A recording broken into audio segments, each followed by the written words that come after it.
नारद जी ने तो उपदेश दिया, ज्ञान दिया, अब लेना तो पार्वती जी के हाथ में है कि जो कहा गया है उसको माने। शिव जी की आराधना करें माँ पार्वती जी, शंकर भगवान की साधना करें माँ पार्वती जी, ये माने।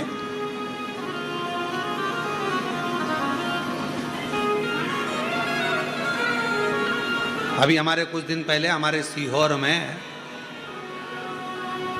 कोई साइकिल वाला साइकिल देने आया। जो सीहोर में रहते होंगे वो बात को जानते होंगे, है ना।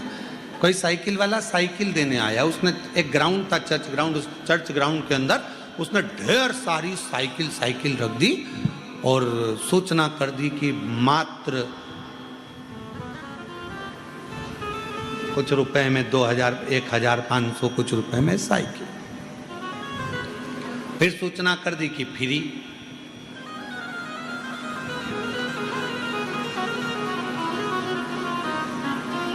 साइकिल की दुकान जितनी थी सीहोर में, एक दुकान में भीड़ नहीं, और जहां फ्री मिल रही थी ढेर भीड़। उसको तो कहना ही नहीं पड़ी कि उठाओ। लोग साइकिल सिर पे रख रख के एक एक की जगह 4-4 ले गए।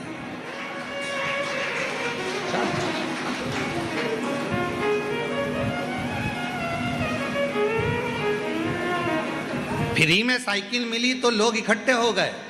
और अगर वही फ्री में और पूरे सीहोर में कहीं भगवान की अगर भजन संध्या हो रही हो तो कोई आएगा?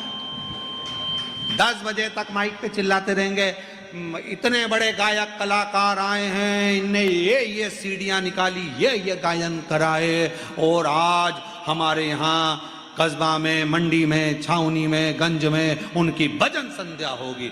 पूरे सीहोर में अनाउंसमेंट होता है, तुम्हारे पूरे नगर में अनाउंसमेंट होता है, तो भी गिने चुने लोग उस भजन संध्या में पहुंच पाते। तो विचार करिएगा जरा, समझिएगा जरा। आज का व्यक्ति अपने बेटे को इंजीनियर बनाना पसंद करता है, कलेक्टर बनाना पसंद करता है, सब कुछ बनाना पसंद करता है, पर आज का व्यक्ति अपने बच्चे को नामदेव, तुकाराम, मीराबाई, कर्माबाई, रामकृष्ण परमहंस नहीं बनाना पसंद करता।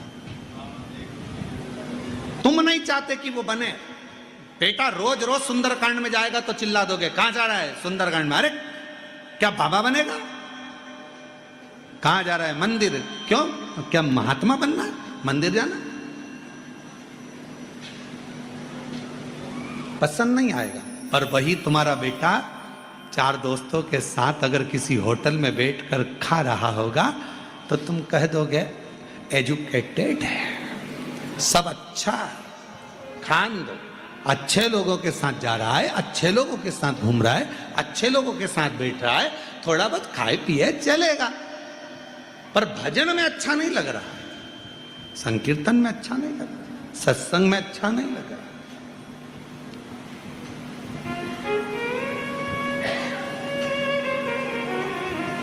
बहुत कठिन है भारत। भगवान की भक्ति का पथ बहुत कठिन है, बहुत कठिन,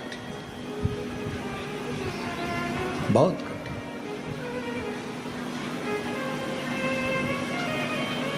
एक बार हम कहीं गए थे, हमें याद है, हम स्थान नहीं बोलेंगे, बस आप समझ जाना, जो कथा सुन रहे होंगे तो वो समझ जाएंगे, ठीक है।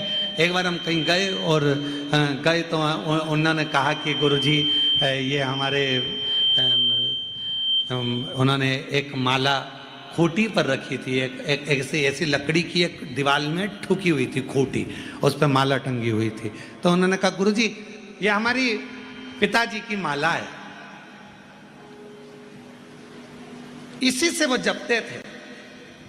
हमने हमारे पिताजी की माला, छड़ी, चश्मा इनको रखा, पर हमने कभी इनको हाथ नहीं लगाया, आज तक रखे, आज तक पिताजी की माला रखी, हमने हाथ नहीं लगाई। हमने कहा पिताजी के माल को, अरे गुरुजी वो तो हम 4 भाई थे, सबने बांट लिया। वो माल कहां गया? तो कब वो तो कहीं ने प्रॉपर्टी में, किसी ने दुकान में, किसी ने किसी में सबने लगा दिया। पिताजी की माला को आज तक हाथ नहीं लगाया, दादी की माला को आज तक हाथ नहीं लगाया, माल छूने में देरी नहीं करी। निवेदन है, पितृपक्ष की कथा चल रही है, दादा दादी के माल को अगर तुम हाथ लगाते हो तो तुम्हारा एक फर्ज बनता है कि अपने पूर्वजों को प्रणाम भी करते रहो, तर्पण पिंड भी करते रहो और उनके निमित्त कुछ सत्कर्म भी करते रहो।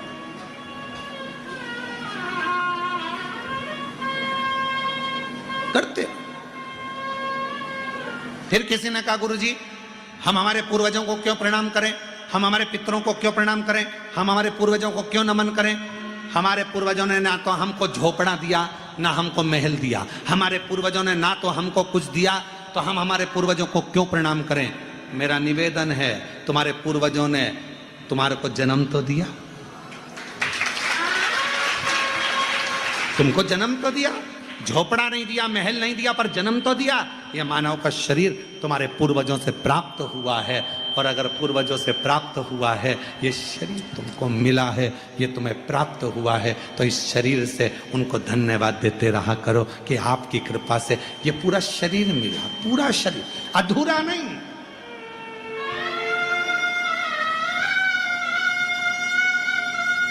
हम कई बार हर हर महादेव कहते हैं, और कोई कोई व्यक्ति इतना व्यस्त रहता है कि वो एक हाथ उठा देता है, हर महादेव। अब हमको देखकर बड़ा विचित्र लगता है कि बताओ हर हर महादेव करें, हम हाथ जोड़कर करें श्री शिवाय राम। अरे भैया, मेरे मालिक ने पूरा शरीर दिया है, मेरे मालिक ने पूरा डिपार्टमेंट दिया है। जब पूर्ण शरीर मेरे परमात्मा ने दिया है, तो पूर्ण तरह से आप शिव को नमन क्यों नहीं कर सकते? पूर्ण तरह से आप राम राम क्यों नहीं बोल सकते? पूर्ण तरह से आप श्री शिवाय नमस्तुभ्यम क्यों नहीं बोल सकते? पूर्ण तरह से जब दो हाथ दिए हैं तो दोनों हाथ उठाकर हर हर महादेव होना चाहिए। उसने एक हाथ तो नहीं दिया, उसने तो पूरा दिया, पूरा शरीर दिया। पूर्ण शरीर जब उसने प्रदान किया है, पूरा शरीर,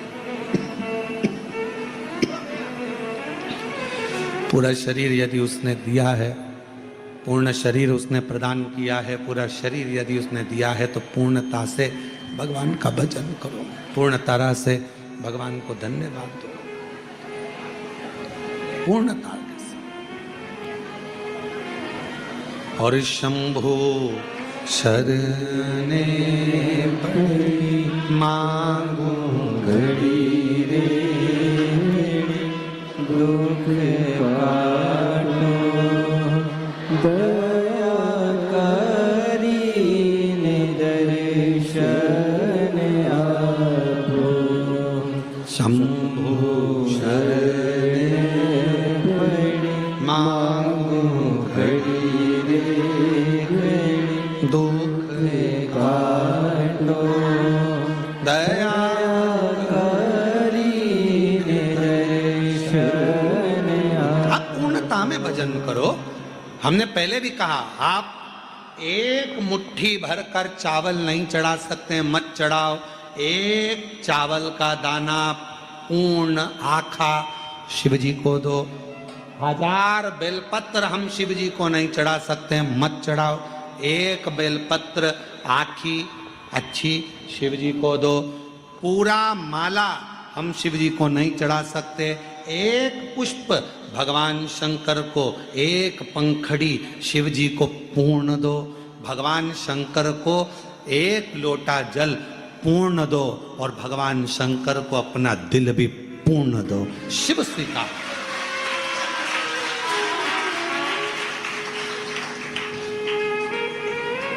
पूर्णता में दीजिए। क्यों करना किसी की बराबरी?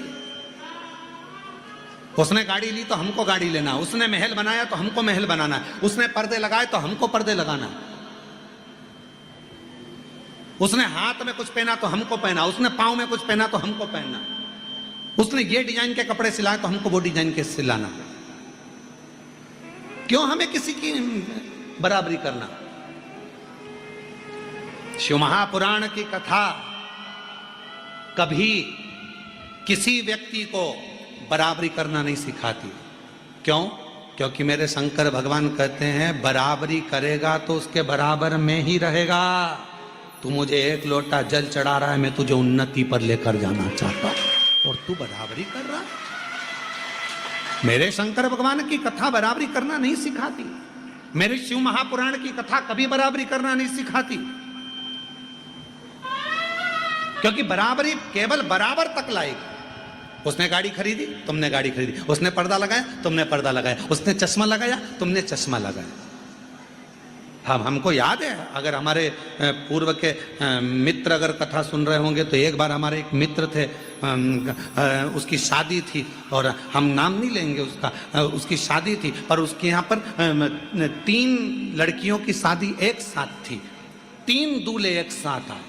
तो हमने हमारे उस समय पर हमने उससे कहा, क्यों रे तेरी शादी हो रही है, तू घोड़ी पे चश्मा लगा के बैठा काले कलर का, तो क्या वो भी तो लगाया है साड़ू भाई?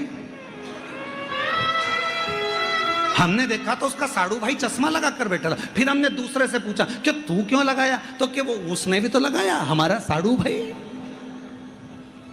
तो उससे पूछा कि तू चश्मा क्यों लगाया, तो उसने कहा भाई अभी कुछ दिन पहले मैं यहाँ आ रहा था बारात लेकर, उसके 3 दिन पहले मांडा मतलब मंडप में, मांडा में हमारा फूफा जी बांस लगा रहा था और वो ऐसे छाजन कर रहा था। ऊपर से एक बांस गिर गया ना, हमारी आंख में लग गया। तो दुल्हन देखेगी तो क्या कहेगी, इसलिए मैंने काला चश्मा लगा लिया। पर बाकी के उसको देख के क्यों लगाए?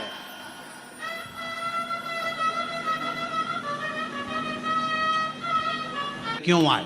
आप इसका नियम है।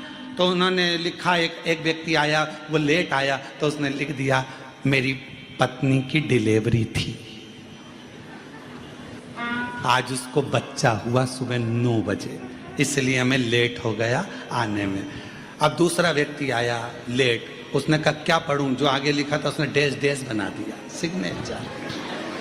फिर अगला आया, वो भी लेट आया, उसने भी डैश डैश बना के सिग्नेचर। फिर अगला आया, उसने भी डैश डैश बना के सिग्नेचर। वो रजिस्टर ऑफिसर के पास गया, वो चक्कर खा के नीचे गिर गया। सभी की पत्नी को आज ही 9 बजे बच्चे पैदा हुए, सभी की पत्नी, उसको चिंता, सभी को आज ही हो गए और वो भी सुबह 9 बजे, एक ही टाइम। बड़ा आश्चर्य हुआ। सबको बुलाया,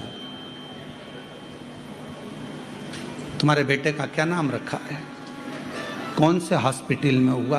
पहले वाले ने तो बता दिया कि इस हॉस्पिटल में हुआ है, ये नाम रखा है। दूसरे को बुलाया, तुम्हारे बच्चे का क्या नाम रखा और कौन से हॉस्पिटल में पैदा हुआ?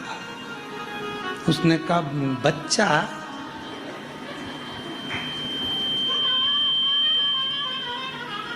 कहा कल तुम्हारी पत्नी को लेकर आना। पत्नी को लेकर आया कि तुम्हारे को कल सुबह 9 बजे बच्चा हुआ है क्या? तुम्हारे पति ने लिखा है कि 9 बजे मेरी पत्नी को बच्चा। अब पत्नी अपने पति की गिरबान पकड़ के घर ले गई।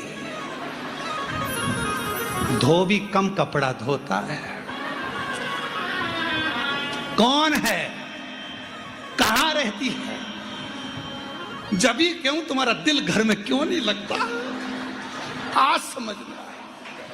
पति चक्कर खा गया, ये हुआ कैसे? सर मैंने ऐसा तो नहीं लिखा। तो कहा तुमने डैश डैश बनाया, ऊपर वाले ने जो लिखा तुमने उसी पे कामा लगा के सिग्नेचर करे, नीचे वाले ने भी कामा लगा के सिग्नेचर करे, हम पढ़ नहीं पाए। तो तुम अपना लिखो ना, आपका जीवन क्या है, आप कितने क्वालिटीवान हो, आप में क्या दिया है परमात्मा ने, वो प्रस्तुत करो।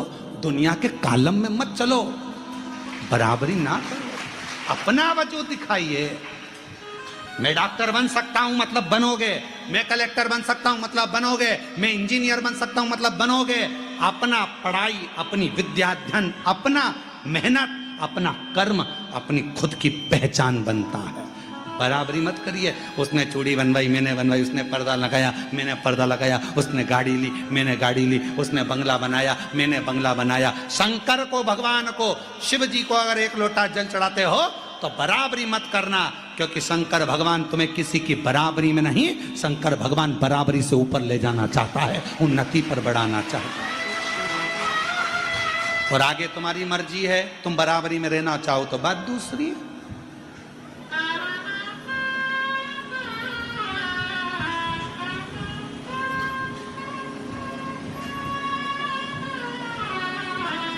मर्जी तुम्हारी है, तुम उन्नति की सीढ़ी पर चढ़ना ही नहीं चाहते, तुम आगे बढ़ना ही नहीं चाहते, अपना पहचान तुम जनमानस को दिखाना ही नहीं चाहते, आगे मर्जी तुम्हारी।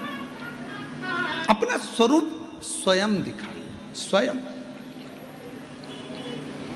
इस पत्र में उस बहन ने कितना सुंदर लिखा था कि बहन ने लिखा कि मेरा बेटा डॉक्टर बन गया, हार्ट स्पेशलिस्ट बन गया, सब कुछ, हृदय रोग विशेषज्ञ बन गया।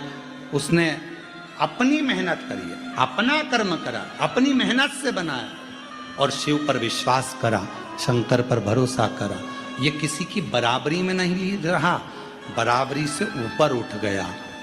इसलिए शिव की कृपा से, भगवान शंकर की कृपा से उन्नति की ओर बढ़ गया, आगे बढ़ गया। शिव कृपा। आप किसको अपने आप को बराबरी पर लाकर मत छोड़ो। भगवान शिव पर एक लोटा जल चढ़ाकर कहना, तेरी कृपा से, तेरी करुणा से तुझे जो अच्छा लगे वो मुझे देना, मुझे। और महादेव नमन चरणों में स्वीकार कीजिए, सबका किया है मेरा भी उद्धार कीजिए, उद्धार कीजिए। हे त्रिपुंडधारी, हे त्रिशूलधारी। पार्वती जी का भाग्य तो देव ऋषि नारद जी ने बता दिया, पर भाग्य बदला किसने? स्वयं देवाधिदेव महादेव। कपड़े धोने का पानी, बर्तन धोने का पानी, पानी है, बोलो बोलो, बर्तन धुले पानी से ही ना, कपड़े धुले पानी से ही, घर का ही पानी है। बर्तन धोने का पानी, कपड़े का पानी, बर्तन धोने के बाद, कपड़ा धोने के बाद क्या उस पानी को तुम अच्छी जगह में डालते हो? उसको तो तुम बाथरूम में, फर्श धोने में बेकार जगह में पटक देते हो। पानी वही है जिसमें कपड़ा धोया, पानी वही है जिसमें बर्तन धोए, और पानी वही है जिसको तुमने भगवान को नहलाया। पानी तो पानी है। नल में आया था वही पानी से भगवान नहलाए, नल में आया था वही पानी से कपड़ा धोया, नल में आया था वही पानी से बर्तन धोए। बर्तन धोने का पानी बाथरूम में गया, कपड़े धोने का पानी रोड पर फेंका गया, पर भगवान उसी बर्तन में, उसी पानी में जब भगवान स्नान कर लिए तो वो पानी तुमने बाथरूम में डाला क्या? रोड पे फेंका क्या? कहाँ गया वो? तुलसी के क्यारे में या पीपल के वृक्ष के नीचे या पौधे में, अच्छी जगह पर पानी गया। मतलब वो पानी परमात्मा के टच में आ गया तो वो इतना पवित्र हो गया कि तुलसी के क्यारे में चला गया। उसी तरह हम जब शंकर की कथा के टच में आ जाते हैं, उसके करीब आ जाते हैं, तो हम भी कहीं रोड पर, गटर में या कहीं गंदी जगह पर नहीं जाते हैं। हम शिव के टच में हैं तो अच्छी जगह पर ही जाते हैं। स्पर्श में कहां जा रहे हो तुम्हारे ऊपर निर्भर करे। पार्वती जी ने शिव जी की आराधना करी, भगवान शंकर की आराधना करी। केवल हिमालय राज्य की बेटी थी पार्वती मैया, पर पार्वती जी की तप साधना, पार्वती जी का भजन, स्मरण कीर्तन मंत्र जाप माता पार्वती जी को एक दिन पूरे विश्व में जनमानस में पुजवा देते। और आज पूरे विश्व में पूरे जगत में मां आदि शक्ति की आराधना होती है।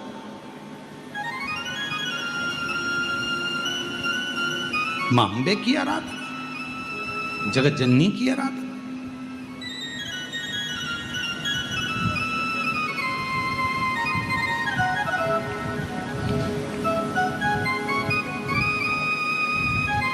और कितने प्रेम से लोग कहते हैं,